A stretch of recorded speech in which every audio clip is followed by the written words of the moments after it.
Hey, good morning, podcast listeners. Hello.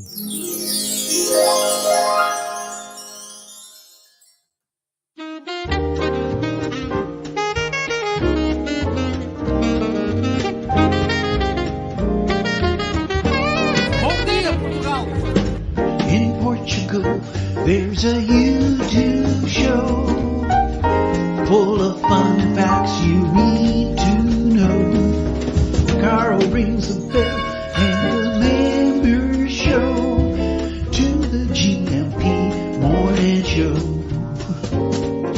Featured guests will come and they will blow your mind. The audience will do so in kind. The little vanity mixed with some insanity on the morning show with GMP. Good morning, Portugal, and I'd like to welcome you to another fantastic day.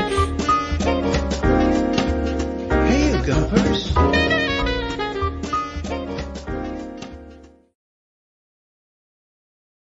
On the Alegria Munson here with the Good Morning Portugal Show live stream and the podcast. How are you this morning? I'm feeling very chipper. Hold on a minute. What's this? With Mrs. M, Louisa, and special guest. Let's move that so there's no confusion here. But what a fantastic job she did yesterday. Thank you, Mrs. M. Superb in my absence yesterday on my special mission. So thank you. She's just... Hello. Hello. Good morning. Yeah, great job yesterday. Thank you. Fantastic job. But I would like to have brought you in a little bit more. well, as I was walking around admiring the phalluses of Caldas Darenia. Yes, it was really quite spectacular. It was, wasn't it? Who doesn't like a dipped phallus first thing in the morning? There you go. That's what you can see all over the place in Caldas. I didn't realise quite so many, in fact, and so much riffing on the same theme there. Riffing or ribbing? I'm not going to take that conversation any further. This is the reason why I was in Caldas yesterday. Let me say hello to my new mate in show business, Ben Hillman. He's a great lad. Had a lot of fun yesterday. On the left of your screen, Ben Hillman from A Place in the Sun, which is not a fishing program, which it could be, of course, couldn't it? PLAICE, Place in the Sun. Oh yeah. It could be a whole bunch of new franchises based on that. No, not a fish in the sun, but a home in the sun that is being sought by next on from left is David in the blue shirt and Suzanne, who are a lot of fun. After we broke the ice. And it was actually, funny enough, it was the ceramic and confectionery phalluses which broke the ice between me and the... How did they break the ice? Were you? Well, that's what I did. Did you buy them and were waving them no. around in some kind of gesture? I did give them a Good Morning Portugal mug, which they are very grateful for. So this is for you to drink your champagne out of, or your espumante, when you settle on a house here in Portugal. Now, well chuffed. That's so nice. Using a bit of the old UK vernacular, because that's where they're from. I was just about to say, were they from my neck of the woods? Potter's Bar, Hertfordshire, the home counties, one of the home counties of His Majesty's United Kingdom. So I just got the first thing Ben said to me actually was I was wearing my hat, what is now my signature hat with a jacket and my sneakers, and he complimented me on my good look. He said, "Good look." And I said, "This is my smooth criminal look." And I'm never sure when people say good look if they're just ribbing me slightly. Yeah. What do you think? Do you think people think he's a bit of an old fart trying to look young in that outfit? I think, given that you're probably in the same generation as his father, and that he cheeky young rascal, and that he may well understand the references, with the man from Del Monte. I think. Oh, okay. I think he showed up looking like that proverbial Spanish or Portuguese orange farmer. Really? Before he set up his orange juice empire. And the first thing he could think of to say was "good luck." Yeah. Okay. No, I mean he may well very well be slightly, in awe of your look. I doubt it somehow. However, I think it was the Red Sox probably did it. It was the Red Sox going on for as well. For some reason, yeah. Carl has this a few pairs of the same socks. Yes. And he loves them. And for anyone who thinks I've got one pair that I wear 3 days running, and no, it's no. He has these bright red socks, like bright autumn red, almost like slightly orangey red. And the Forever Autumn, I love that song so much. Hands up if you love that song. Hands up if you've no idea what she's talking about. War of the Worlds. Come on, where were you going? Anyway, yeah. Why do you wear those socks? Oh, you're taking this moment to have a Yeah. go about Are you wearing? You're not Barefoot Broadcasting right here, Yeah, right yeah. now. Oh, Barefoot Broadcasting. Is that when we'll see you next? Yes. Are you on at 10? I'm on at 10:05. What's the theme today? The theme today is suffering necessary? I needed something on the screen that says the voice you can hear is the voice of the celestial voice of Mrs. M. Is suffering necessary? Yeah, is suffering necessary? My goodness. Okay. I mean, it's a pretty. Aren't you going to run out of big questions? No, you're 2 weeks in now, aren't you? Yeah. And you're going for the biggest of the bigger questions. Is suffering necessary? Well, the full title is suffering a necessary part of the human condition? Oh my goodness. I'm going to say yes. I'm going to say yes. I think yes. Well, too. no, I'm not going to say it. I'm going to say pain comes as standard. Suffering is optional. Ooh, that might trigger a few people in your audience. In fact, the people who never get triggered in this audience, they're so mild-mannered, affable, and easygoing. After we've weeded out the ones with various derangement syndromes. I think I like how you say various. Oh yeah, at every end of the political spectrum. Yeah, don't just worry. to make sure that you're not picking on any particular. No. That's good. That's good. Any color hair, particularly. I think what you said, like what he said, like pain might be part of the human condition, but not suffering. Yeah, but a lot of people get very attached to the pain that they have. Well, that's part of the human condition. Yes, and then they feel definitely. They feel very justified in suffering in the process. Yeah, and I think that's not to make light of anyone's suffering, because it's horrible to see. It really is, and for anyone suffering in our community. And we know I've had messages about somebody in our community, people who are genuinely concerned about you, and I'll pass those on, and I'll be chatting with you, or at least making contact after the show. You might know who you are, or there might be like several. It was only one person, but there might be several people saying, "Oh, that's me." Yeah. If you do need to talk, you got my number. It's on the screen: 913-590-303. If ever you want to talk. And I'm being joined by Jenny Lowes, who many of you will know. Actually, like you actually, Nurse Jenny. I mean, she's an ex NHS nurse from the UK, and was a nurse recruiter for years, but now practices integrative health. A nurse recruiter. A lot of gentlemen in our audience imagine themselves to be one of those, I think. Let me just kind of separate what you're talking about from Jenny, because Jenny's really upstanding and a beautiful person. I wasn't suggesting anything else. No. But at the moment you talk about like nurse recruiters in that way, that nurse, yes, that sort of way. Jenny is an absolute important member of any community, because she knows things. Like if you are somebody who, a little plug for Jenny actually in her work, if you're somebody who has a ton of medical tests done and you're wanting somebody to put it into plain speak, she can really help you navigate the system here. Well said. And she offer that as a professional service then? Well, I shouldn't actually say what she offers.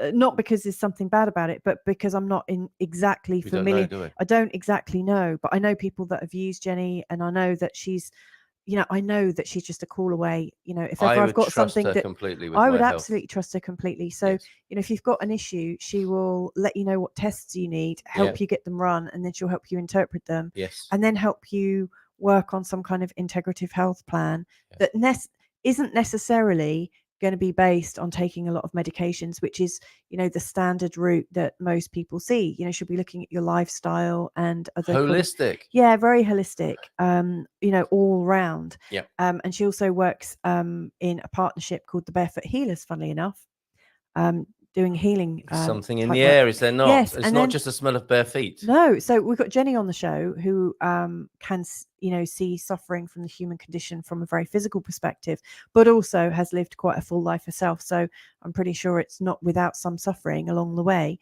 And then I've got Donna Marie, who is an ex-broadcaster from the UK in Birmingham. She was on, I can't remember what radio station. BRMB radio. I think it was. And she now lives in the Dominican Republic, and she has a channel on YouTube called Searching for Truth with Donna Marie. Oh, based on her, like the sound of that. Yeah, it's based on her experience of finding out about her birth family.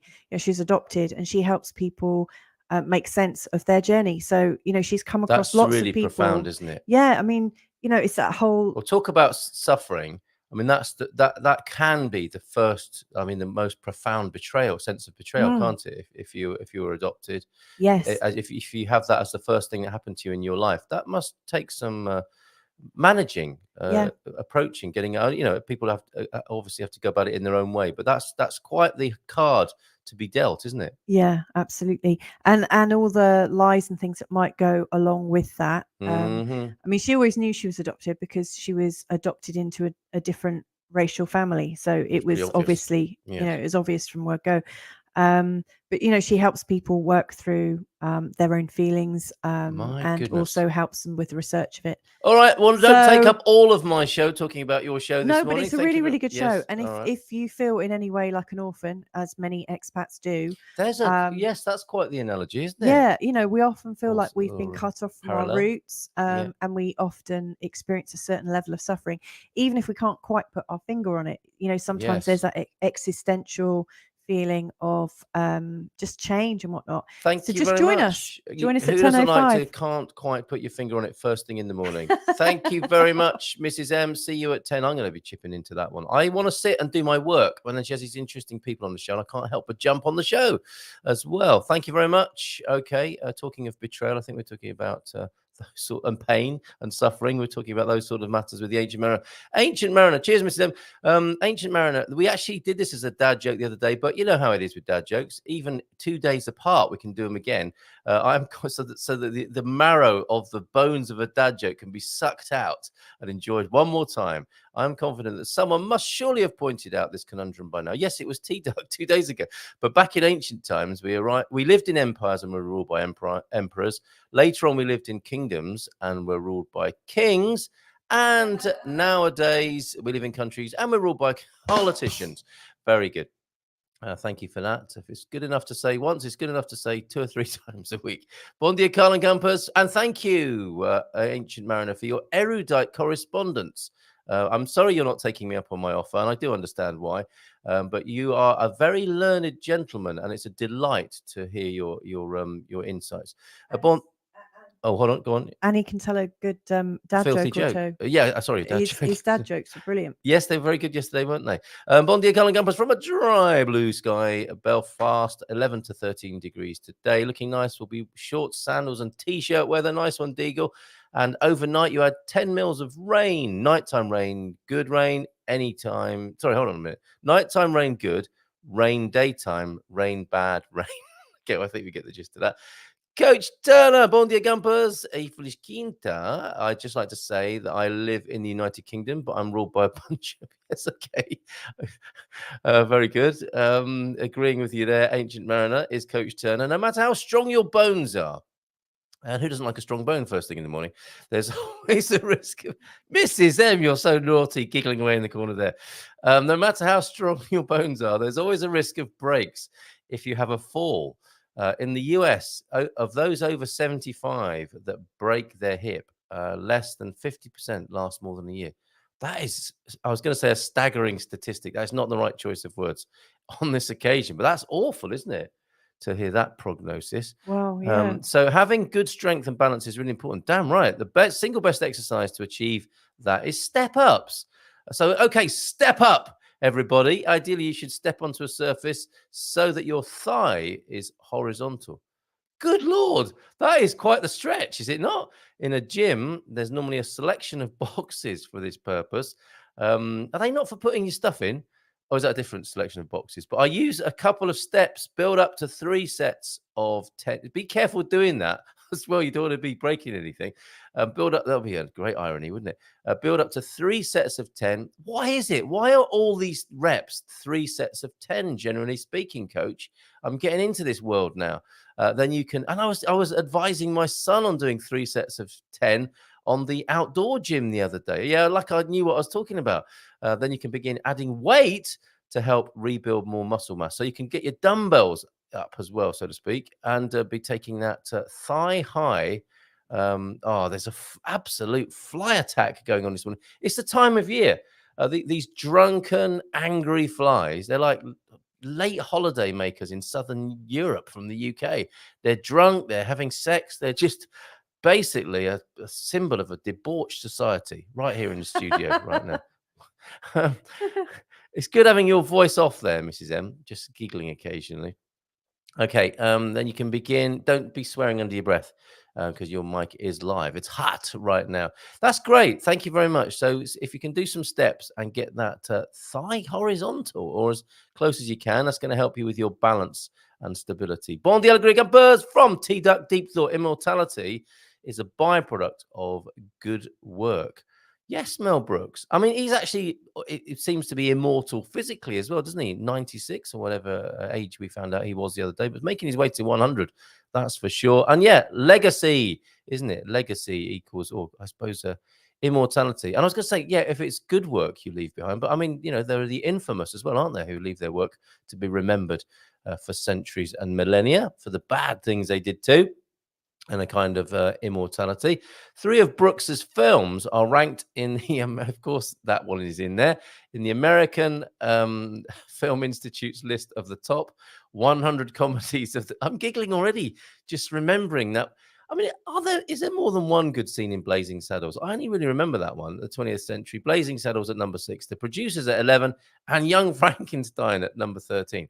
And to this day, I also say, actually, that baby's got a sour stomach. That's where it comes from, Mrs. N, in case you're wondering. I always wondered that. Bear with. Excuse me, nearly did a blazing saddle myself there, coughing vigorously. The cane sabia this morning. Filigree is a form of intricate metalwork used in jewelry. Oh, okay, so we are talking about indie brands today with Cátia Lima, the Beyond Lisbon blogger, joins us at 9 this morning, so we better get a move on. And a Portuguese, naughty, very, very naughty insights about Portugal. Indie brands, more of those from Cátia, and I love learning about those. And here's something nice and indie and a bit different and a bit special about Portugal. Filigree, form of intricate metalwork used in jewelry, usually made in gold and silver with tiny beads of twisted threads soldered together and suggesting lace. So metal lace, if you like. Filigree began to be produced in Portugal in the 8th century with the arrival of Arab migrants. In Spain, the filigree tradition became less relevant, while in Portugal, it was perfected. And I have some beautiful pictures here of filigree right now. Isn't that delightful? That's on the screen, and there's a couple of earrings to show you in just a moment as well, demonstrating this art. Some great example thereof. The art may be said to consist of curling, twisting, and plaiting fine, pliable threads of metal. Some people sleep like that, don't they? Curling, twisting, and plaiting of an evening in their REM sleep and deep sleep, and uniting them at their points of contact with each other. There's a lot of metaphorical action going on in here, isn't there? Filigree has been used metaphorically as a term for intricate ornamental designs in other contexts. I think there's a sociological aspect to this as well, isn't there? Things weaving together and joining in beads and nodes, including larger scale metalwork such as wrought iron railings and balustrades. Filigree jewelry of delicate and artistic design is still made throughout Portugal, particularly filigree hearts, which are iconic symbols of Portuguese jewelry making. How about that? Love Portugal, the heart, and honoured in Portuguese filigree. And let me show you a great example. It's like suddenly being on the Antiques Roadshow. Here we see a fine example of the Portuguese filigree art. And if I take that comment off the screen, and let's have a look at those beautiful earrings there. Aren't they lovely? Very nice indeed. Thank you, T-Duck, for that. Filigree. We present to you filigree this morning on our Cane Sabia. Jacob is here. Jacob Pedersen. The input from Mrs. Munson was really interesting. Well, tune in at 10 for more of that. Jacob, his life essentially, need we suffer as human beings? Of course, the Barefoot broadcast. Very interesting indeed. You can catch her and her guests after 10 this morning. Okay, let's go back to the comments and some video this morning. We've got to catch up with Gary's video from Tavira this morning. I shall squirrel away those dad jokes. I thought those were excellent yesterday. Thank you, T-Duck and Ancient Mariner. I could see Bobby was snickering and giggling receiving those dad jokes. He's well up for those. Not like all guests here. It's a real spectrum, isn't there? Of, oh, go on then, just inflict your dad jokes on me. And like Michael Heron, no, I'm going before you do the dad jokes. He's funny I really respect that. That's one of the things I really don't enjoy. Really? I don't mind if you're reading them out. I don't like reading them out. Really? Okay. Yeah. I think you need the equivalent on the Barefoot broadcast, like New Age jokes. Oh, yeah, I might have a giggle about that. New Age jokes. Now, that was a great genre, isn't it? I think How many New Ages does it take to change a light bulb? No, man, we only burn candles here. We only burn Reiki blessed candles. Oh my God, you could just do so many different versions of that same question. You could. That will keep us going for a week. How many New Ages does it take? Well, yeah, because they wouldn't want to change anything. Don't turn the light on. It's going to burn another tree, and we haven't switched to ecotricity yet. No, I was thinking they wouldn't want to change the light bulb. They would want to allow it. Yeah, they don't change light bulbs. They transform them alchemically. Sorry, that was a mum joke. Well, I thought it was funny, says Mum. Kilish Finter to you as well. Banana your slug. Come watch now. And a dad joke warning. Has anyone tried oh, this slightly sad tone to this one. Has anyone tried unplugging the United States and plugging it back in? I thought that was funny. Yeah, but we could say that for every country somewhat right poignant now, right? as the national debt has risen to 33 trillion now. How is it going to get paid back, and who's paying it, and to whom is my big question. Who's got the office somewhere in the world with the United States bill on it with 33 trillion on? I mean, in an accounts received, what's it called? Accounts payable, accounts issued, whatever. In the accounting department of that company, is it the World Bank who've got a 33 trillion debt in their assets, in their asset column? I mean, it's unimaginable. Well, it is unimaginable. That's why these figures get to this level, does it? Because, I mean, it really doesn't matter, does it, if it's 33, 63, 333 trillion gazillion. But by the time you've got to that, no one knows what that really means, do they? But who owes that money? That will be the American people. And to whom should it be paid eventually? Who is that? Who's got that in their asset column? Anyway. A Swede in Portugal. Boa quinta-feira todos. Today is Zumba day for me. You're going for the zum zum rather than the boom boom there, by the sound of it. What is the difference exactly? Zumba. I don't know where Zumba comes from. Anna will tell us, I suspect. Who bumped into Frank by coincidence in VRSA last weekend. Nice to have a quick chat. And of course, I shall be with Frank myself. Bumping into Frank is quite good exercise, I suspect, unless he drags you down the pub, which is a very likely outcome of bumping into Frank. Did he? Yes. Did he manage to persuade you to pop into a local bar and catch up, Anna? That's his MO. With a litre of wine. I remember when he said, "Oh, you're having a glass of wine?" I said, "Yeah, Frank, let's have a glass of wine." Yeah. And then he orders a litre.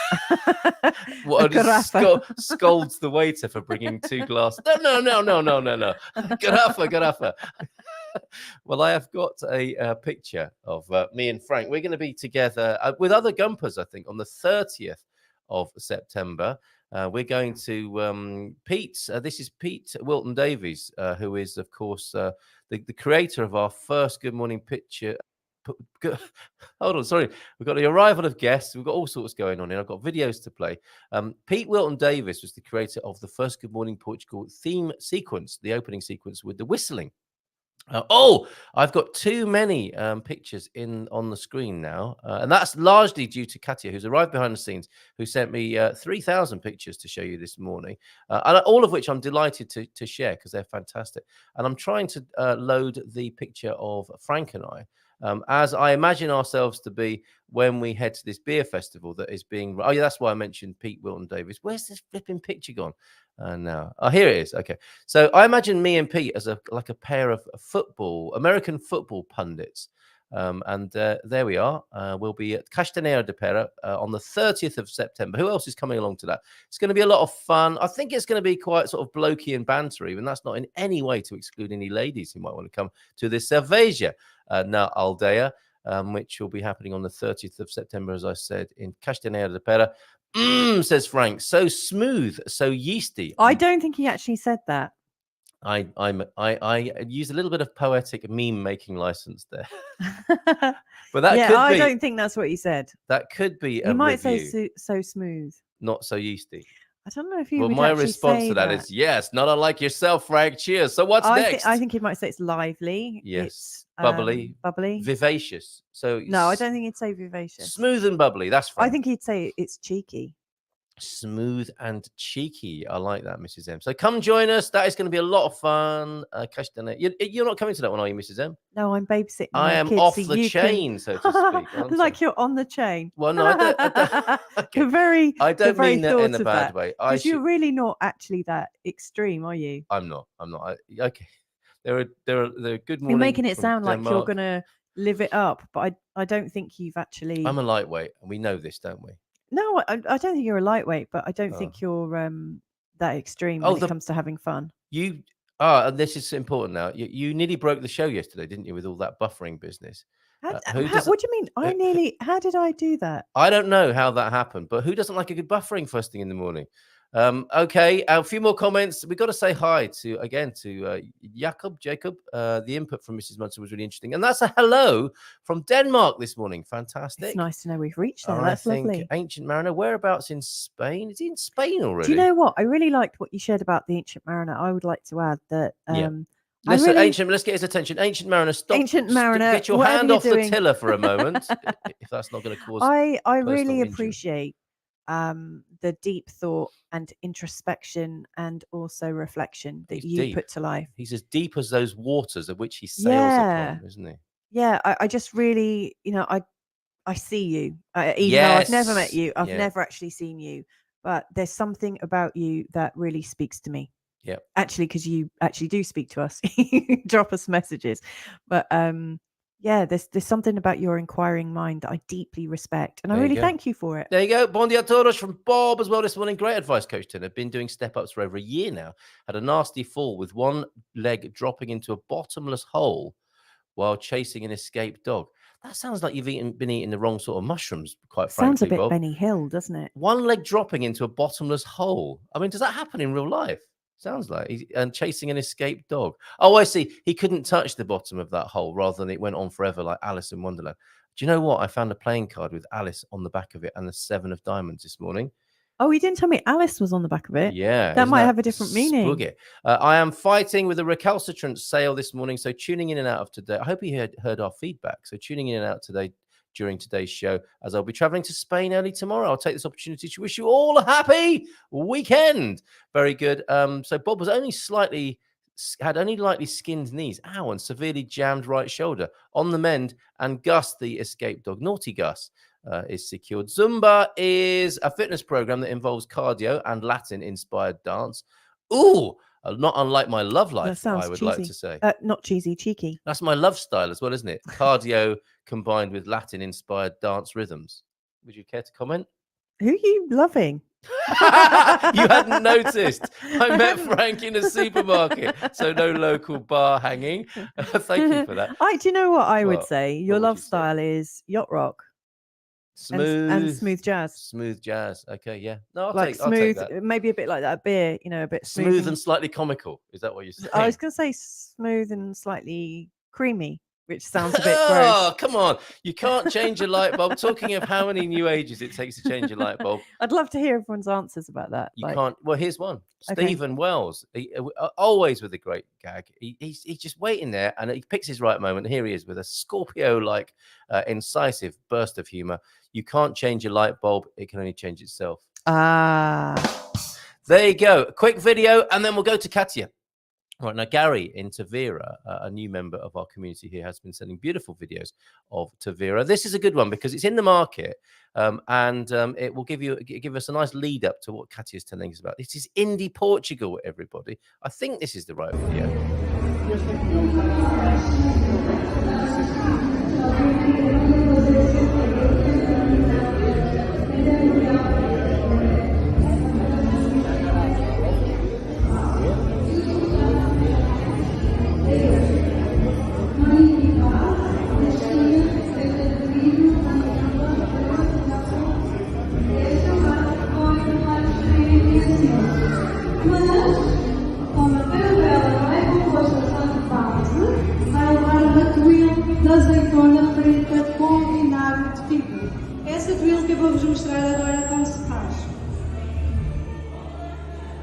É uma receita também muito difícil como a anterior, como vocês puderam ver. Quantidades: 100 gramas de água, 100 gramas de açúcar, 100 gramas de esteja feliz. Acho que vou partir do português para o inglês, porque possivelmente estou a ver uma plateia cheia de gente de outras paragens, o que é importante. I'm going to speak a little bit in English also. I'm Daniel Pereira Cristo, eu sou o Daniel Pereira Cristo. Isto é um espetáculo que mostra aquilo que vai desde a raiz, desde a nossa música e instrumentos de raiz até ao fado, com a nossa convidada especial que eu já vou chamar daqui a pouco. Vamos seguir com Ribomonte, depois deste No País do Luz. Ribomonte, Ribomonte.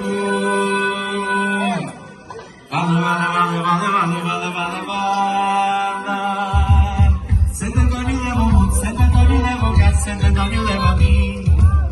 Santo Antônio no luvar, Santo Antônio no luvar, ninguém tem a dó de mim. Bala, bala, bala, bala, bala, bala, bala, bala.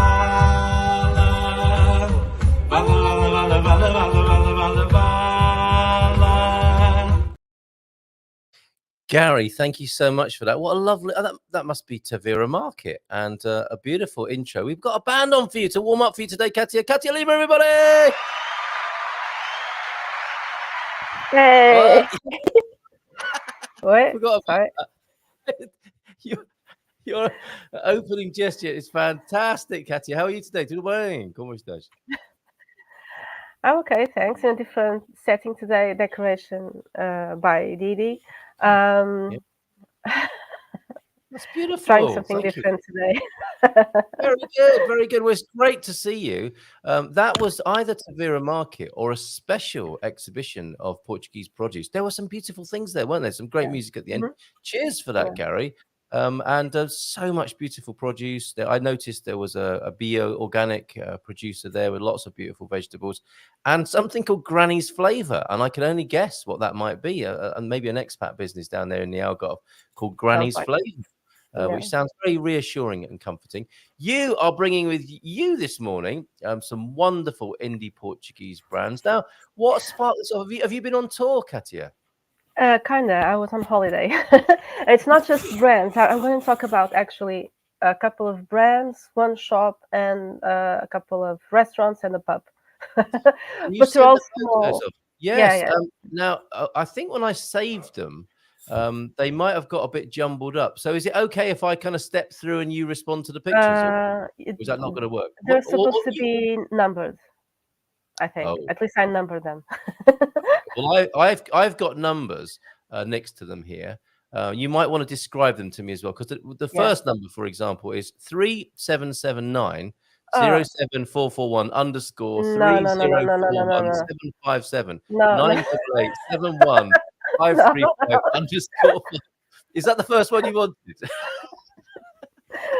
No, they're supposed to be numbered from 1 to 16, but oh, okay. Well, I might be able to do that. Where are we going first? If you tell me that, I'll check back. To that. Oh, first of all, I have to say, so I was on a holiday and I was spending time between Alentejo and Algarve.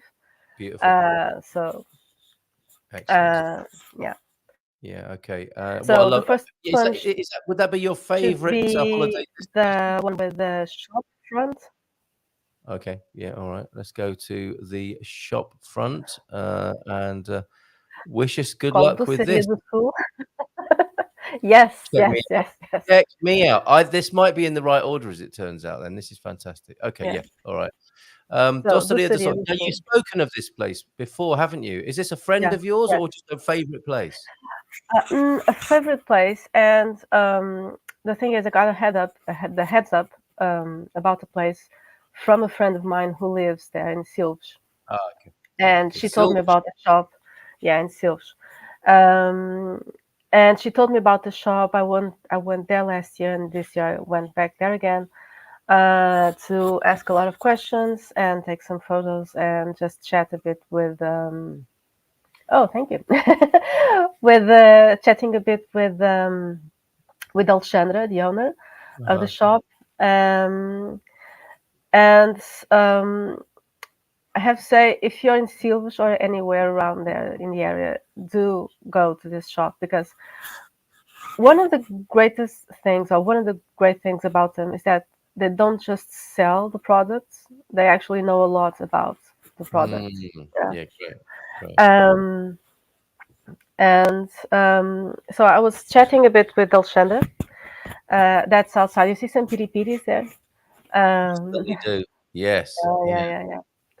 And it was really fascinating because she knows a lot and about the Algarve. In this particular case, mostly sweets, but not exclusively sweets. So I would say the produce and products of the Algarve, and she sells a lot of those.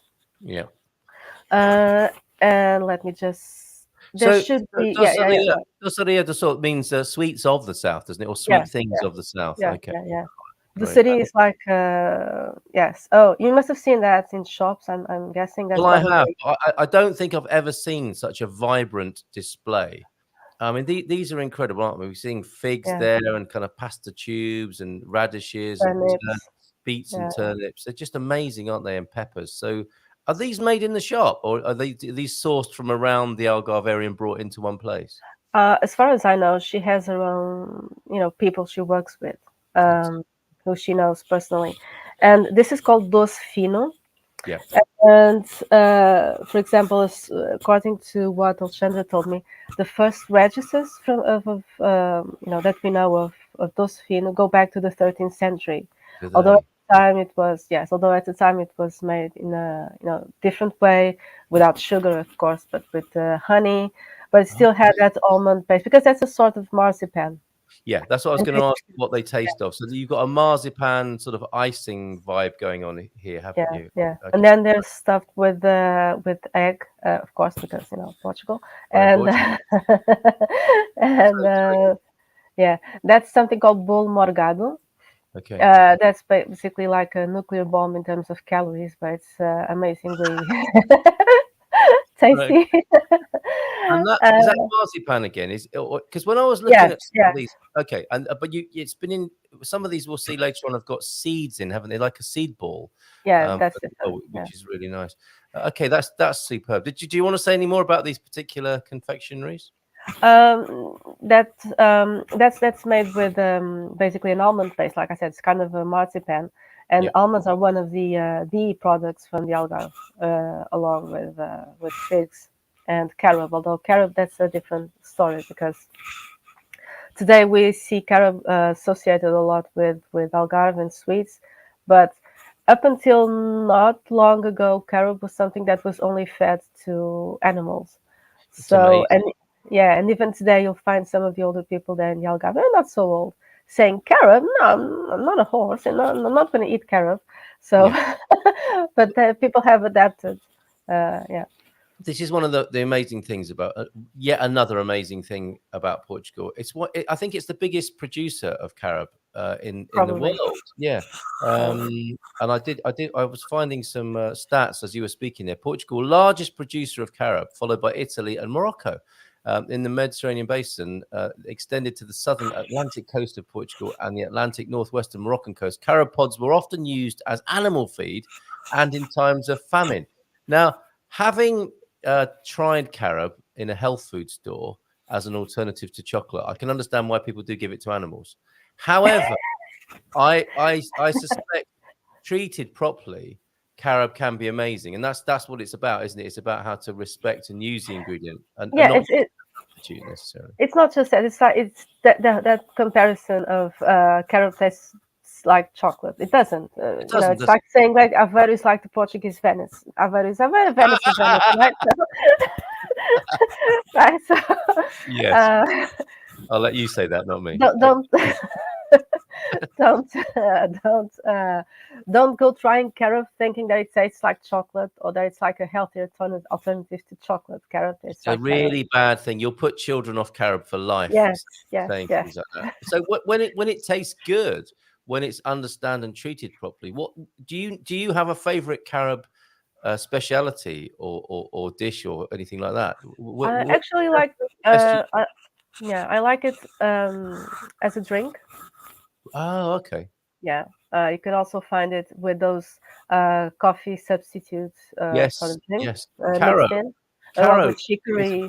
Yes, yeah. I think caro is probably based on the word carob, isn't it? And maybe. Again, a substitute. That's the problem. The problems start, don't they, when people call it a substitute for something.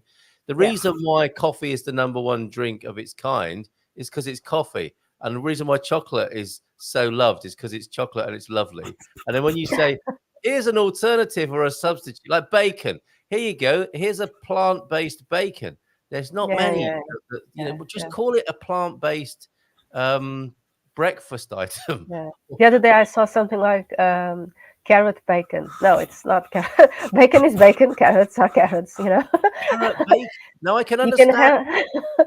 No, if you smoked and stripped bacon and glazed it and grilled it, that would be delicious. But not if you're about to put bacon in your gob. That would ruin it, wouldn't it? You go, well, this is carrots done like this. They're delicious. But no, don't try and make a bacon sandwich with grilled carrot, because that's going to upset people. Right, sorry to go off on one about that, but here we are. And this one has a little bit of carob in it, does it? That's the brown. No. That's like eggs, a shock full of eggs and almonds. And we look at, I mean, when I first saw this picture, I was just looking at what I thought was the main event, which is the decoration on top. Underneath, so the white marzipan coating is around an egg filling in this case. It's a cake, almond cake, and then it has eggs and egg cream. Right. I think maybe it has egg strands, probably, and can't remember for sure, but probably yes. I wouldn't be surprised. The egg strands. What are they called? Fuse de ovos. Fuse strands. Fuse de ovos. Strands of egg. Sounds great. Okay. All right. So let's have a look. Are we still? We're in the same shop here. Still in the same shop. Yeah.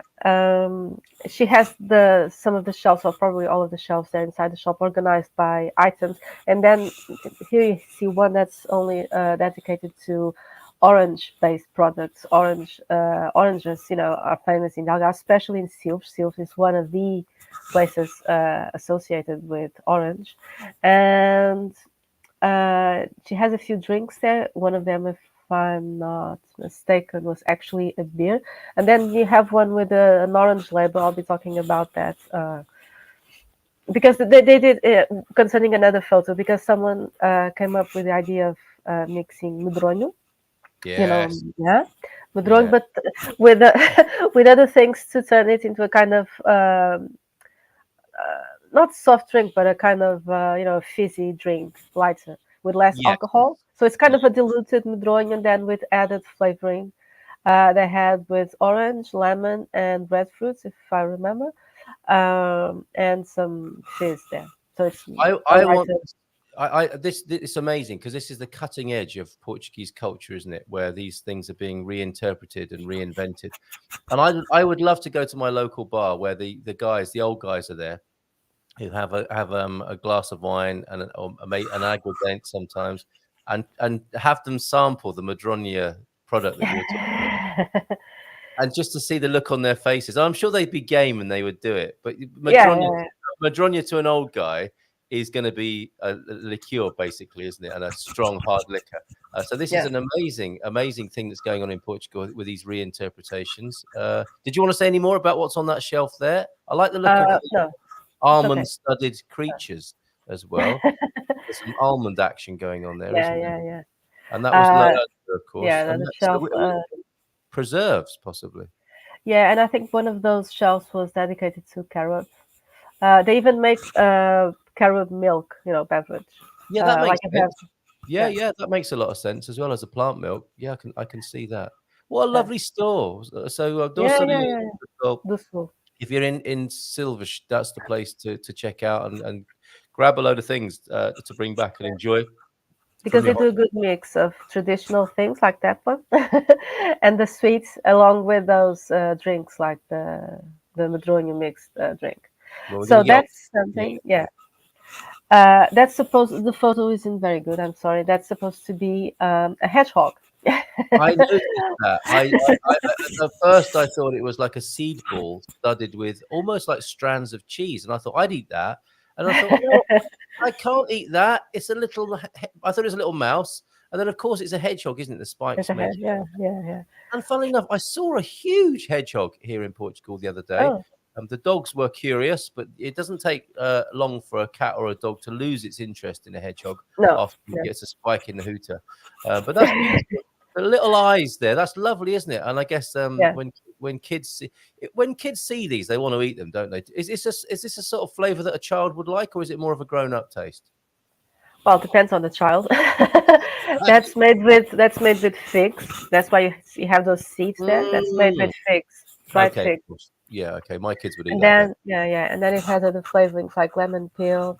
I can't remember for sure. Probably orange peel as well. And then you have the almonds there. Those are made with figs. And then you have roundish one as well. There in the photos. That's called queijo de figo. Oh, that's essentially it's cheese because it's shaped like a cheese. Okay, doesn't taste like cheese at all. Okay, that's good to know.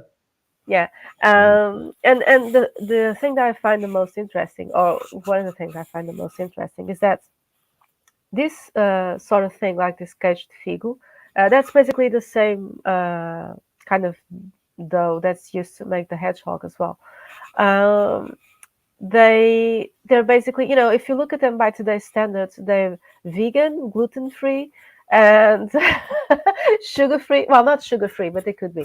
And because no, it does have sugar, but you could make it without, I suppose, if you had honey and change the proportions a bit.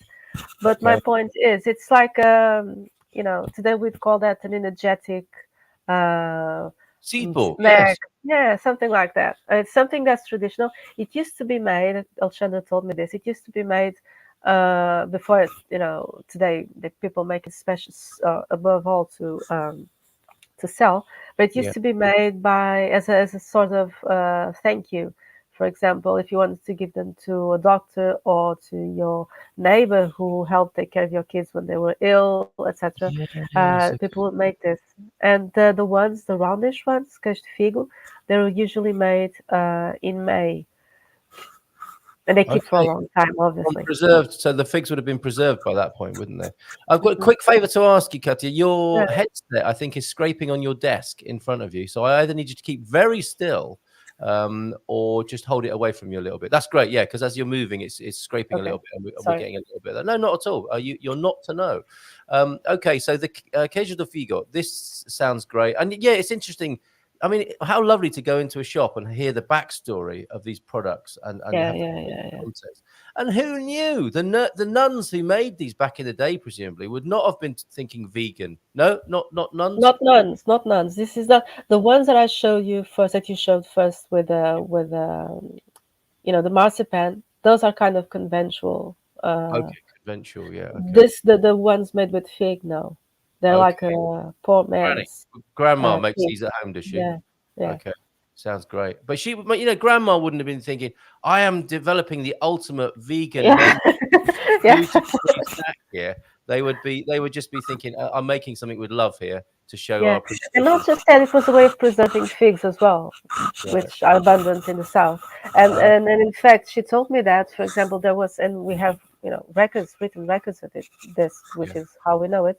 There was a time during that period when the Christians were, conquering lands to the south.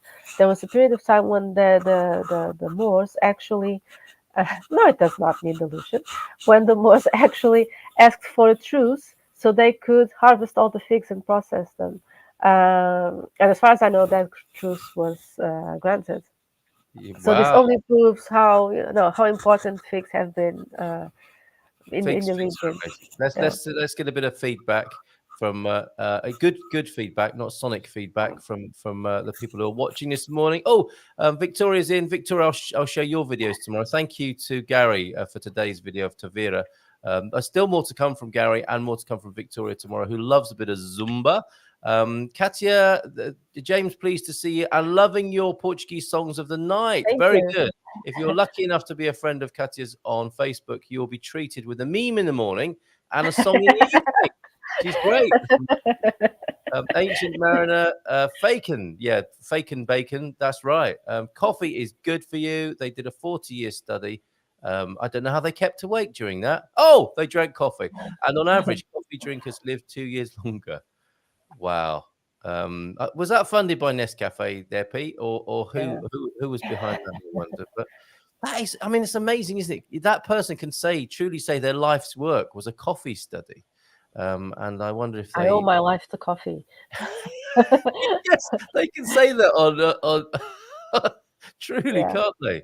And they can also expect to add 2 years if they were indeed partaking themselves in the study, or were in the part of the trial group who are imbibing the coffee.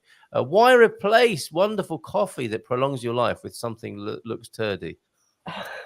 Well, that is one way of putting it, and you're not the only one this morning. Antonio F, bon dia to you. And Tony's a little chilly this morning, 25 degrees. The clouds are coming in, preparing for the Mancunians' visit. Torrential rain expected. Oh, is that Lee? Madronio says Antonio is arbutus. What does that mean there? Is that another It's name? the Latin name. It's the Latin name. Scientific name for okay. And it's such a beautiful fruit. I understand why you don't see it in the supermarket so much, because it wouldn't travel well. It doesn't last long. Once it's off the tree, it usually ends up on the bottom. It ends up on the bottom of a child's foot and gets trodden into the house. It's very, very squidgy fruit. So you're not likely to see it in the supermarket. But if you manage to find one when you're in a forest or something like that, do have a couple of fruits, because they're super tasty, especially in the summer, of course. And full of vitamin C. They are also known as the tree strawberry. And when you eat one, you understand why. It's a little bit more grainy than a strawberry, but it has, if you get a sweet one, as Cátia is saying, it's delightful, isn't it? Fresh off the tree. And I know Portuguese is joining us at 9:30. The first Madronia fruit I had was near him in a place not far from Tabua that Portuguese made a video about the other day. He was undercover in Tabua, I think, because he is actually an Oliveira d'Hospitalian. Yeah, and he was he's from that part of the woods, and I think he was worried that his cover would be blown and that he would be run out of town at the Tabua market the other day. It's a huge market, and a lot of it is about the chicken, as I recall from my visit there in 2007. As Uncle Roger says, is this good to read out or not? How long have you been vegan? Or to be more precise, when did you last experience joy? That's harsh. That is harsh. I love Madronia. At our local paintballing place, you get a free homemade Madronia every 2 games. Paintball and Madronia, is that a good mix? It's not a recipe for safety, is it? Well, it's an incentive to play. You don't feel a thing after 10 games until the next day. For the love of Jesus, Mary and Joseph and all his little carpenter friends, please take down that brown jobby off the screen while I'm eating my breakfast. No, because when you understand what it is, you'll be delighted, and you would wish to amuse your bouche, I think, with one of these by the end of That's really good. Yes. What, amuse your bouche? Well, he's in France at the moment, I believe. So let's come back to the pictures, shall we? And that Madronia drink. Yes, that's good. Yeah. So what's that's going the on lemon there? flavor then. That's that's the lemon flavored one. Yeah, I actually prefer the orange one, but it's like a carbonated beverage, as they call it, with some Madronia mixed in and flavorings. Thank you for bringing that to the show. We like the look of that. So this Madronia Mood is the name of this drink. They don't have like a Instagram or anything yet. Probably they will have in the future, but not yet. It's the ideal product for Instagram, isn't it? This is part of the new exciting. We've got so many wonderful traditional products that we love and enjoy. A great part of what I love about Portugal. And the new wave as well, the new wave of these interpretations of old classics and flavors here in Portugal. So good luck to you, Madronia Mood, and thank you, Cátia, for bringing that to us. Portuguese says, so many chickens die at Tabor Market every week, and it's genocide. Oh dear. Dad joke, yes. That amuse-bouche looks like it's already been eaten once already. Stop it, Ancient Mariner. Don't knock it till you've tried it, my friend. Yes. Yeah, that's really bad. Yeah. The Marafada, is this an IPA or just a PA? IPA. Marafada, that's a beer from the Algarve. I would drink that right now if it were near me. They have several types of beer. That's the IPA. That's the one that I bought. Yes. I was just listening to how you were talking before I showed up, how sorry, Frank would have probably described beers. I think Yeah. this one would be bitter Right. and strong, with a strong character. Actually, yeah. that's not bad. That's not a bad description of Frank. It can be strong, bitter with a nice, Yeah. but underneath it has a nice character. Yes. Yes. Yes. Now I need to ask you this question. There's a phrase in Portuguese, isn't there? Ipa, which means like 100 different things depending on whether you've dropped something on your foot. You want Upa. somebody. Upa, sorry. Sorry. No? Ipa? No. Is You that have not? EPA, Epa. Upa, Okay. have Yes. EPA, have UPA. Exactly. Now, why is there an IPA called IPA, IPA, or not yet? That's it. I don't know, but UPA would be a good name for a beer, I think. Well, like, oops, UPA. oops, Because whoops, UPA is I didn't- like giddy up. It's UPA. Oh, okay. So, Like for example, when you're helping out your kids, up, the bus or something, say UPA. Upa. There you go. Yeah, up you go. Like So giddy that up. would be a nice name for that would actually be a nice name for a beer, UPA. I want to see that. I want to see that at a beer festival soon. If anybody would like me to endorse that beer or be on the label of it, I will be glad to do my Upa face for your IPA beer. That sounds like a great sponsorship deal, doesn't it, Cátia? I think we need to cut you off as well. 3 to 5 cups daily. I don't think of this beer. This is Pete talking about coffee. Has been shown to lower the risk of heart disease, as well as Alzheimer's, Parkinson's, type 2 diabetes, liver disease, and prostate cancer studies in the UK and Australia. Well, coffee clearly safe and effective. And the US all found, the longest of which was the UK. I don't know what's happening at the end there, but let's just say that the longest study was in the UK. And strong, bitter, and of good character. Sounds like my grandma, as well as Frank this morning from the Portuguese. We better bring him on, hadn't we? Because he's obviously got lots to say about these products. Nice big round of applause. Whoopa! There he is. I can't see him because he's hidden. He's hiding behind the beer bottle at the moment. Let's do the big reveal. Oh wow. Wow. Wow. Hey. I was going to run away and look in the mirror then. I thought, wow, I'll change it to a beer bottle. How's that happen? How is everyone? What a summer. It's finished. What happened? No. It's No. over yet. No, Not it's not. likely. Come on. I'll tell you what, I'm joking. We had a lovely day yesterday. We had a week of rain, which was fine. It's been mild though, hasn't it, compared to previous summers? Fantastic summer. But yeah, I've enjoyed it. And I'll tell you what, I'm happy now. Are you happy, Carl? You're happy, right? I know. We're all happy. We're happy. Why? What have you got for us? What's happening tomorrow? They're going back to school, mate. Oh, okay. All right. Yeah. Well, home education, we don't have those Look moments. But you're okay. So you're clearly very pleased about that. Oh, bless you. It's like nearly 3 months. And there you are whispering. You're hidden in a cupboard. Yeah, of course I'm whispering. Away from the kids. They're on the other side of this wall. Well, thank you for joining us. We are still touring the Algarve and the Alentejo and looking at some beautiful products. And I wanted you to be here because you said that beer was like your grandma that you are. Oh, yeah. Day after tomorrow. So kids going back to school tomorrow. Some of this might be drunk on Saturday because Portugal are in the Rugby World Cup, aren't they? Their first game on Saturday. So that's an important day as well for Portugal. Did you eat this at Doçaria do Sul, or is this somewhere else we are now? No. This is a place in Odseja. So that's technically. I'm Googling that. Yeah. Odseja, yeah. Oh no, the rugby. No. That's in a place called Odseja. It has a lovely beach and it's a lovely little village. And that I thought the news about the alien was strange. Sorry? What? Oh, nothing. Stop muttering behind the scenes. Look, we can hear you. I know. And that was I know salad, I know, but it was really, really good. And they also had other things like hamburgers. I had a couple of bites from one. It was really tasty in a place called Ao Largo. Sorry, could I just share the Instagram for Doçaria do Sul? You can share anything you like so that people can find these businesses. Yes, I urge people to support these businesses, to make the pilgrimage to the part of the country that they're in and go to the places and support them. These are local businesses who need your support in an age. This is why we do indie Portuguese products, isn't it? In an age where things are dominated more and more by corporations, we need to support these little businesses. So please do that. There you go. So the first link is for Doçaria do Sul. The second one is for Marafada, the beer. And now the third one is for this place called Ao Largo, Costa Vicentina.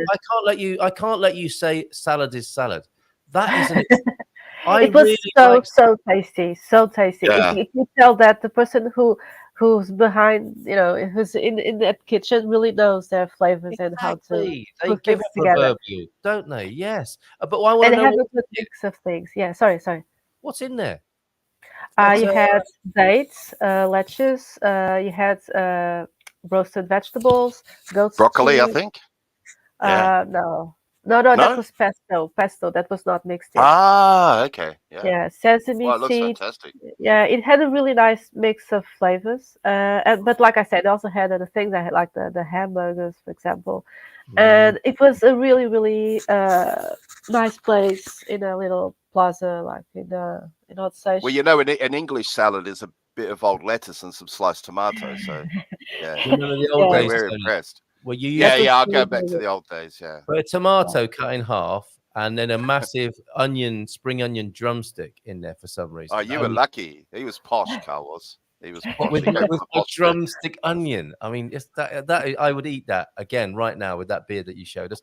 Are we in this place or are we moving on again? Are we going to a bar We're now? moving on. No. Now we're going to a place called São Luís, which is in the district of Beja. Okay. Not far from Vila Nova de Mil Fontes, if you know what that is. Oh, I do. Yeah, absolutely. Yeah. And it's a restaurant called the Destilaria do Ferrador. It was really nice. And from what I could tell from that Instagram, they change the menu every now and then. So, but the thing is, they don't, from what I could gather based on photos from, when I was not there, they don't necessarily do traditional dishes, but they use traditional products in a different way. That's a great twist. We love that. Yes, great idea. Yes. Again, very tasty, very well made. So yeah. A ferrador is someone who puts horseshoes on horses. Yes, is that right? Yes. That's a ferrador. You have 2 R's. Yeah. Sorry. Sorry for that.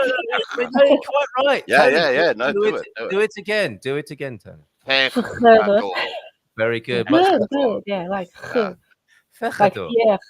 Cátia, did you notice after last time I saw you said I have to grow a mustache to be more Portuguese? I said that.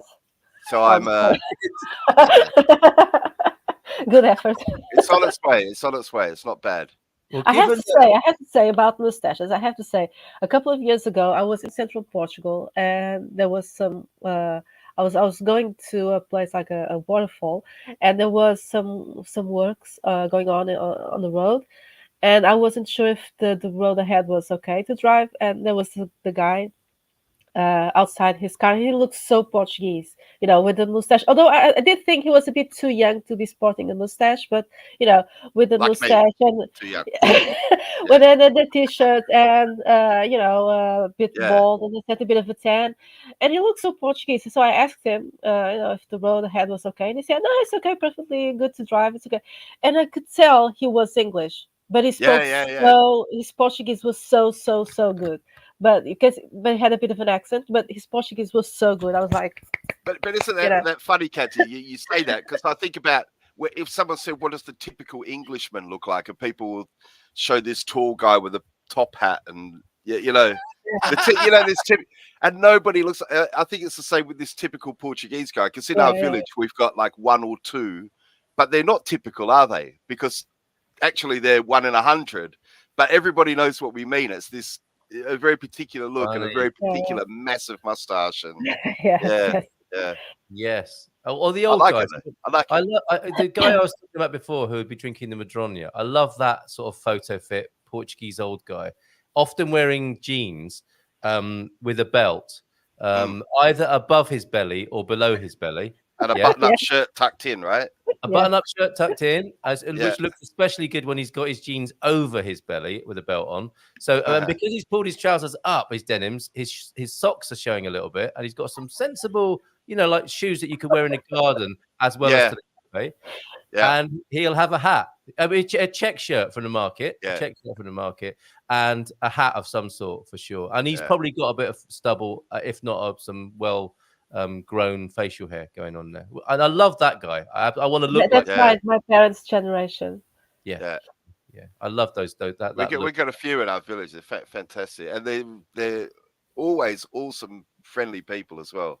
With a bicycle. Got to have a bicycle. Yeah, quite often, or one of those kind of tractor things. Have you seen those things? They're a moto enchada. Enchada, they're called. That's right. Here he comes now, and you can hear him about 20 minutes before he gets past the house. Yeah, fantastic. Hat and shirts. What's this? Are eminently sensible for the sun. Yeah, and that's the Englishman. You talk about the Englishman top hat. The Englishman abroad in Southern Europe is not going to be wearing a shirt, is he? He's going to be burnt red by the sun. Yeah, he's going to be a lobster. He's going to be a lobster. That's how you can tell. That's how you can tell. Fantastic. Yeah. We've not finished our tour. We're getting mixed feedback about the salad. Some people love it, and these unreconstituted males who just want to eat meat for every meal are reeling at the sight of that. And we're now going into the pescador, and we're having, what are we having here? We're by olives. Not that was like the entrees. The little plate that has that's probably a breadcrumb that I forgot to take off for the photo, but it had some rosemary there in the olive oil that was so delicious, and of course the olives, and that little that's called talego. That's a bread. Talego. That's that bread, what do you call that? Bag. Oh, the bread bag. I've got one of those. Yeah. I feel I'm quite Portuguese. Having a bread bag is a level of Portugueseness that should be aspired to, I think. I like that little bowl. It's the extra part for the seeds. Pits. Yes. Yeah. Great. Yeah. Great. Yeah. There we go. And thank you for pointing out that was a breadcrumb and not like a truffle shaving or something like that. No. We call it a crouton. It's a crouton. It's a crouton. Oh, a sprig of rosemary and a crouton. Yeah. Very good. I'd have just said it was a crouton. Yeah. We could have got away with that. Like a micro crouton. Would you like micro croutons with your oil? Yeah. Okay, and a lampshade next. That's from a different place. That's from a pub in Milfontes. That's called Riverside Pub. I'm just gonna share the link. Loving these, thank you. We'll post these up in our. We'll make sure. And here's a photo of me and my family at Figueira de Foz. I was about 7 here, and this is the ice cream stand. He's not joking. He's not joking. It was just a nice, cute pub. Yeah, by the side of the river, with a view over the river, actually. Oh, so that's where the river's meeting the sea. Yeah. Fantastic. Okay, and we've got a link for that as well. So I think I need to get these from you again, or I'm cutting. I'll cut and paste them from our private chat here. I'll send them to myself on WhatsApp right away, and I'll make sure that they're all available for people. So that they can visit these places. And we're finishing. Is that a Bohemia beer or is it a Bohemia glass with a different beer in it? No, it's a Bohemia beer. Contribute Bohemia. Katia, do you just? Oh, sorry. Do you just spend the whole week? Do you just spend the whole week traveling around Portugal? It looks like it, doesn't it? No. No. No. I spent 2 weeks in Alentejo, and I got to go to a couple of, more than a couple, but a few places in the Algarve as well, and other parts of Alentejo. Because I have a couple of friends who live in the Algarve, so that was an excuse to go there. Yeah, sure. Thank you so much for that wonderful tour and slideshow of that trip, that road trip. And it reminds us, doesn't it, that if you want to see Portugal, this is a great way to do it. Get in the car, travel around, go to these places, report back when you find these little gems around the country. Do share them with the community here. This is a really big part of what we love about being here in Portugal. Thank you, Cátia, so much. Stay with us because I imagine you've got more homework for Tony. You got him to grow a moustache last time. So in his efforts to become more Portuguese, he's got the moustache now. What should he do this week, and what should we expect next time we see him? I don't know. I don't know. It's grape harvest season now, right? I don't know. I don't know. Do you have any kind of vineyards there in the? Well, You're he's in very Oliveira do Hospital, so Oliveira do Hospital, yeah, where yeah. the You're not epicenter far of from the Dow Portuguese region, I accent. think. The Dodo region, no. Dow, No, Dow, Dow. Dow. The What is Dow? not There's a Dow. song. Do you not remember that song? Do you not remember that song about it? Down, down, down, down, down, down, down, down, down, down. Oh, You could yeah, I maybe remember that. you do cover versions. Why don't you make your own Dow wine and release a video with you going down, down, down, down, down, down, down, down, down, down, down, down, down, down. Did you guys see that video Colorado. a couple of days ago of the wine vat bursting in that village? Yes. Yeah, got the Apparently video. the police were handing out straws. Apparently, so that's not a true story, is it? I don't know if it's a true story. Hold on a minute.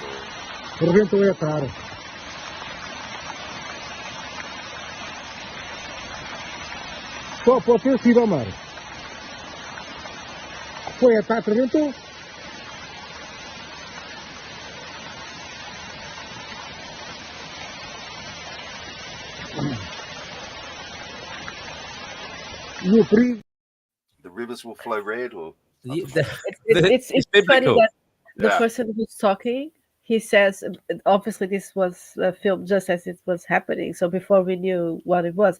The guy says that that was the etar that blew up. Etar is where you treat the residual waters. So he probably thought, so the person filming that assumed before, we know it was wine. Sorry.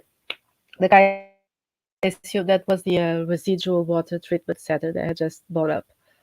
That's why you hear him say it. Not happy about it, is he? I mean, that was only half the video, but you get the idea. I mean, it's just another 30 more seconds of wine flowing down a street like that. Yeah, and it made world news. It went around the world, that story, quite understandably. It was heartbreaking for many people to watch. We've got a grape harvest this weekend, as well as parsnips and olives. Not olive picking yet, surely, Pete. With at least 3 festas every weekend over in Castelo Branco way. And that is the name, the Dow. Thank you for that, Cátia, of Tony's wine region. Now, I think that's where Cátia was going, Tony, in your efforts to become more Portuguese. Got the tash. You've got a vineyard, have you not? Have you planted a few vines yourself? I wouldn't quite call it well, I do call it a vineyard, but no one else would. I've got like probably about 50 vines, something like that. Start. That's a start, yeah. So yeah, we enjoy it. Yeah. And like an Englishman, when you put your top hat on after dinner, or I mean, presumably you take it off before you dress for dinner in the traditional stereotype, and then you put your top hat on and tell the family, "I'm taking a turn around the vineyard. Would anyone care to join?" Around the vineyard, yes. And then you go off and walk around the vineyard and inspect your grapes, so to speak. Yeah. I have to admit, I still do it though. I still every now and again I'll go down there, take a selfie of myself and put it on Facebook and just remind everyone that somebody who owns a vineyard. Very good. I just love it. Yeah.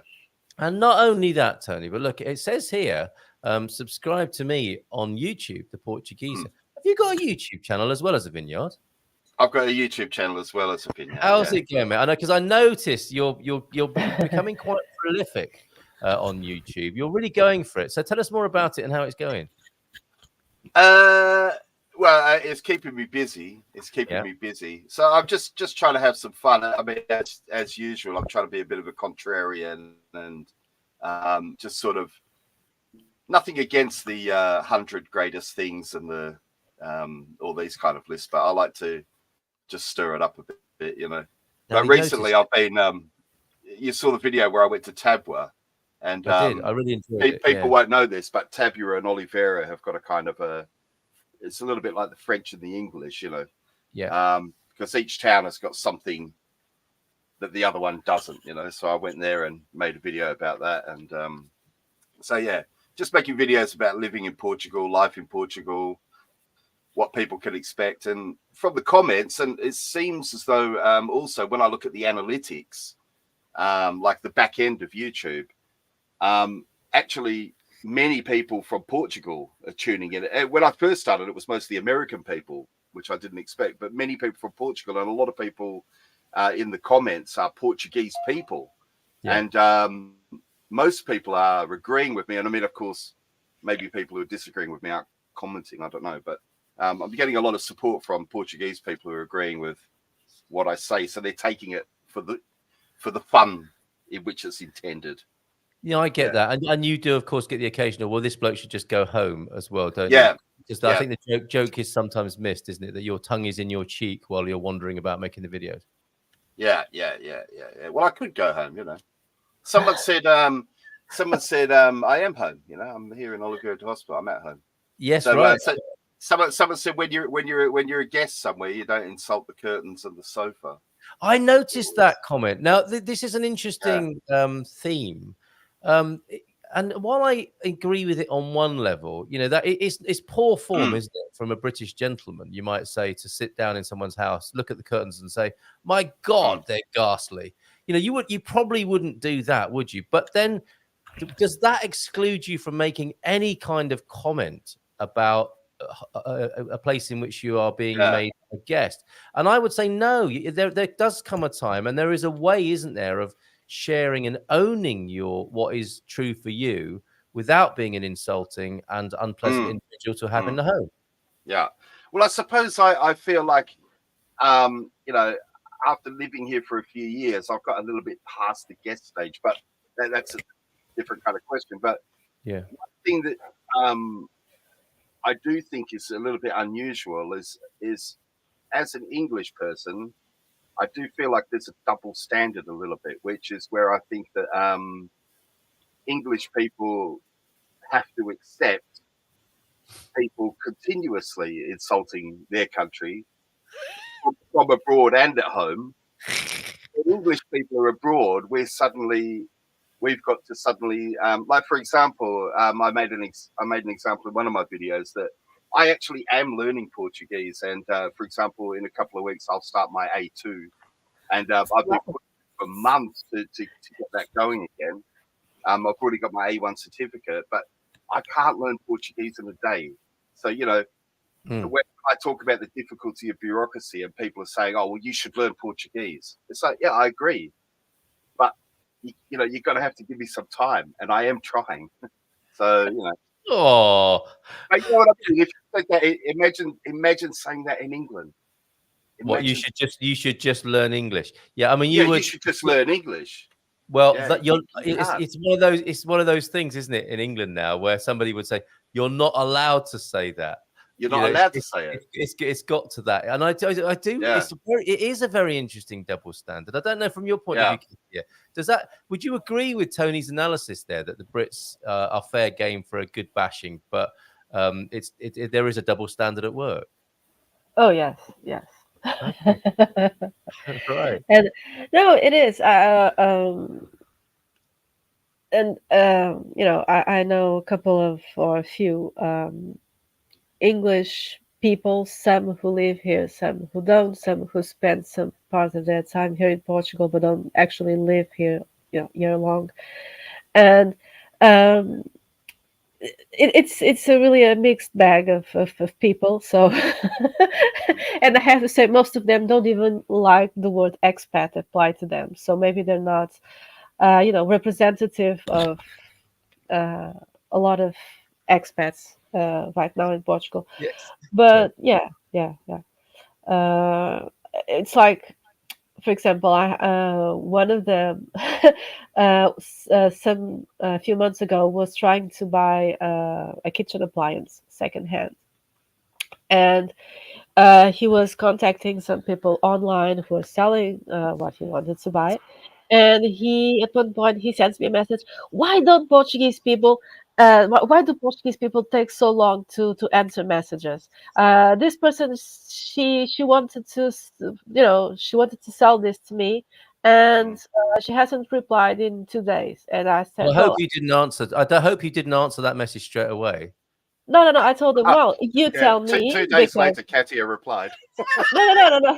No, I did. I did reply to him immediately. My point was, I told him, well, you tell me, because as someone who works with almost exclusively foreign clients, and a lot of them in England, I've also had clients not reply to me immediately, and in one case in particular, someone took 2 weeks to reply to something that was actually in their interest. So it's and then he just replied with a haha. Checkmate. And this could be true, Kat. It could be that maybe because sometimes I think, in English we will say like making a mountain out of a molehill. Yeah. Like sometimes I think it's the frustrations can get amplified, can't they? Because like, for example, when you're dealing with bureaucracy. So, for example, for me, I'm at the end of that now. I'm at the end of that. I mean, it's taken 3 bloody years to get to the end of it, but I'm kind of at the end of that bureaucracy. Do you know what I mean? Yes, so I do. So now, probably if you ask me in a year, that will start to fade into the memory, I suspect, and I'll start to say, oh, it wasn't that bad, Just of course you will. That's right, and you'll wonder why some people are moaning so much. Yeah, that's right. Yeah, for sure. When you read it, it's very. And it's also if you have a pre-existing condition, you will find the evidence to support it, won't you? And that's also what's happening. Sorry, Cátia, go ahead. Yeah, I was just going to say, don't forget that we Portuguese also hate bureaucracy. So yes, exactly, that's right. It's not like we're in different sides of the barricade. Exactly. That's a really good point. A really good point, and a bit of solidarity there for anyone at the receiving end of bureaucracy. But of course, but. It's a nightmare all around the world, isn't it? It's just differently nightmarish wherever you go. And if you don't know how to deal with it, or you weren't brought up there, it's especially difficult. So yeah, it's a good old good one, the bureaucracy thing. We're running out of time here. I want to, if I may, talk a bit more about facial hair. But go on. You need to subscribe to @the Portuguese on YouTube. Go on, Tony.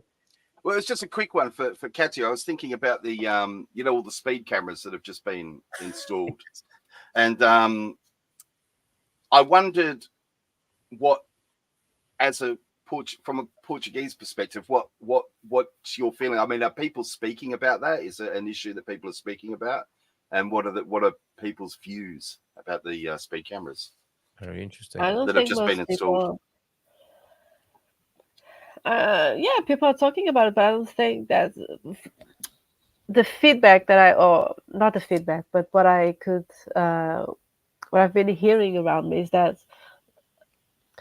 it's a kind of a situation where everyone points fingers. People say, well, you shouldn't need those if you drive carefully. But the point is, when you're on the road, not everyone drives carefully. So yeah, I don't think most people like them.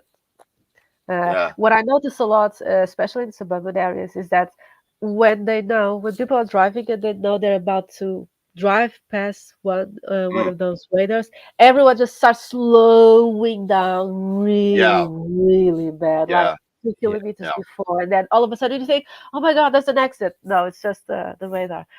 And then after the radar, boom, off they go. I think my problem with it is I think because we've got long experience of having them in the UK. They're everywhere in the UK, and I think most people would agree they don't catch the real problem drivers. They catch normal people who just slip. Most people I know who get caught by cameras, they're just 3 or 4 mile over the limit. So they catch people who just were distracted for a second and go through. But the people who really want to speed are well aware of where the cameras are, and they're the ones slowing down. So I mean, my thing is, I would like the police, and if they're listening, the government or the GNR, to make a commitment in a year. Show me the statistics. If it saved lives and stopped serious injuries, I'll accept them. If not, you need to refund all the money that you've got from them. There is Tony's plea to the government and the GNR in Portugal, and we know where you're going with that. And I'm with you. If I think I understand you correctly. Well, the thing was, it was a brag. I saw in the Portugal news the other day. I wish I'd got the actual article up, but they said something like, a week after the cameras were installed, we raised this much money, which I thought was an unusual flex. I would have said we caught this many drivers speeding. Quite. So I wouldn't have come straight out with how much money we made, because they're kind of saying the quiet bit out loud there, guys. Yeah. Yeah, because that's where those powers have moved on to. They're not even embarrassed about the fact that it's not solving the original problem and it's making loads of money for somebody. There's a pattern here, Tony, the contrarian. This is not just in traffic control, is it? This is in medicine. This is in education. This is like we've lost the point of what we were trying to do, but we're making loads of money. It's just tax, isn't it? It's just tax by another name. Of course it is. Now, I want to just very quickly before we do the last couple of things around the Portugal quiz and facial hair, and I love you in Portuguese, which will help Tony with his A2. Amore? No, don't peek too soon, Tony. Don't peek too soon. You're contrarian. I don't think, like a lot of contrarians get accused of being contrarian for the sake of it. It's not about that for you, is it? It's just like you see life differently to other people, and you say so. I think the easiest way to find the truth is to try and I mean, being a contrarian is it's not the same as empathy at all, but they're in the same room. They're in the same room, you know what I mean? Yes. But what I think it is when you, especially if there's something that at face value you know kind of rings true, then I think you should try and put yourself in the opposite position to see if it still rings true, and then quite often you'll learn something by doing that. Right. It's like debating, you know. Yeah, and you're not just trying to be a disagreeable sod. You are looking at it for a number of points of view. I just wanted to check that with you. And that's why I think people love your channel. We enjoy Portuguese's channel, a good blend of humor and satire. I would agree with that completely. So do please subscribe at The Portugeeza on YouTube. Let's go to facial hair and talk about this, because we're in the last few minutes. The Portugal quiz question of today, well, of the other day, was who was Cátia Lima's very first beard crush. I want to just squeeze that in because it's important that you read her. Why is she laughing so much, I wonder? It's important that you read that, but that's not what I'm looking at today. Sorry, I just find it really fascinating that you picked on the bit that I had struck through. Yes, well, okay. it did rather draw my attention to your and okay. So there's the link to it there, so you can read and enjoy Cátia's embarrassment a little bit more. Now, I Love You was something we were working on and with a few days ago in a recent quiz. So this is the Portuguese quiz, the Portugal quiz question today, 14th of September. I love you. And I'm sorry, it's a Portugal quiz correction. In a recent quiz, I made several translations of Portuguese ways of sharing amorousness. To my shock and shame, a rookie error was brought quite rightly to my attention. So let's get it right this time. Which of these is not a way of expressing your love in European Portuguese? Because I did it in Brazilian first time, and that is unforgivable. Is it amor-te?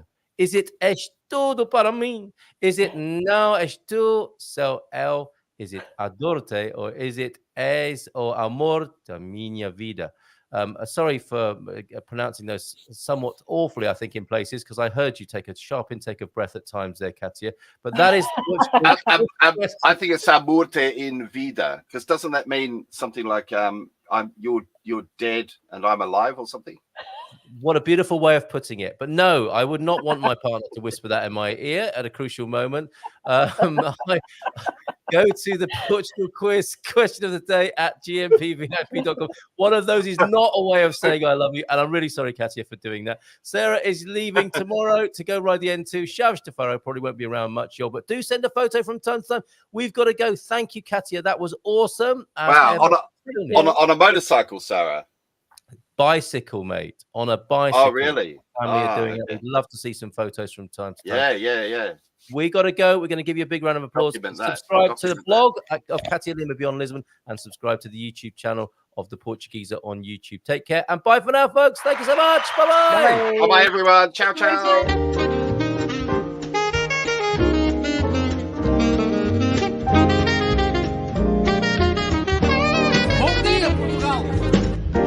Portugal, there's a YouTube show full of fun facts you need to know. Carl rings the bell and the members show to the GMP morning show. Featured guests will come and they will blow your mind. The audience will do so in kind. A little vanity mixed with some insanity on the morning show with GMP. Good morning, Portugal, and I'd like to welcome you to another fantastic day